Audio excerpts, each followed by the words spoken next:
All work on the Rock Island corridor has come to a halt. New at 6, a federal agency said Jackson County is at fault for how the hiking and biking trail was built, revoking the county's ability to do any more work. 41 Action's reporter Andres Gutierrez takes us through the process of what went wrong. When the county was allowed to purchase the railroad corridor, they were supposed to leave the railroad intact like it is here right next to the Truman Sports Complex. But they haven't done that at portions of the trails. They've ripped out the rail and put the trail right down in the middle, and we've learned that is a big no-no.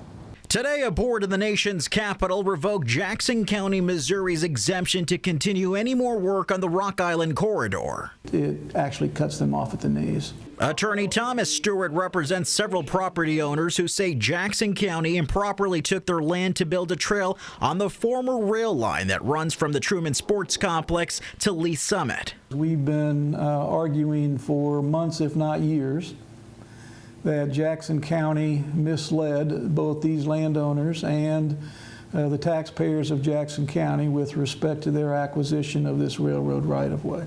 In 2016, the county issued $50 million in bonds to buy the property from Union Pacific.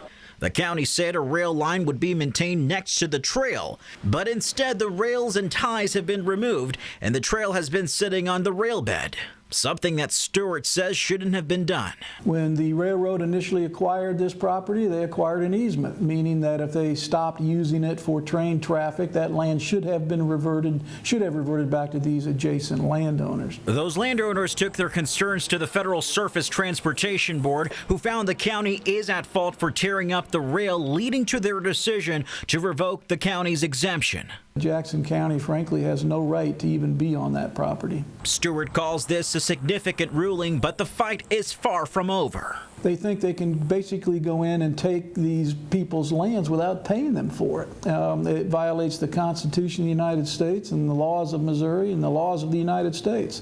Moving forward, the issue is at the center of several lawsuits in federal and state courts. Reporting in Kansas City, Andres Gutierrez, 41 Action News. And about a half hour ago, Jackson County sent us a statement in response to the decision.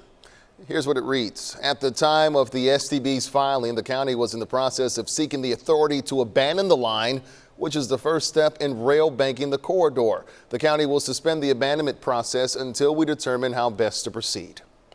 The Rock Island Corridor Trail is more than 200 miles long across the state of Missouri. It intersects the Katy Trail on both the western and eastern sides of the state. Right now, there's a 7-mile segment from Lee Summit halfway to the Truman Sports Complex. The other half was set to open next year or in early 2021.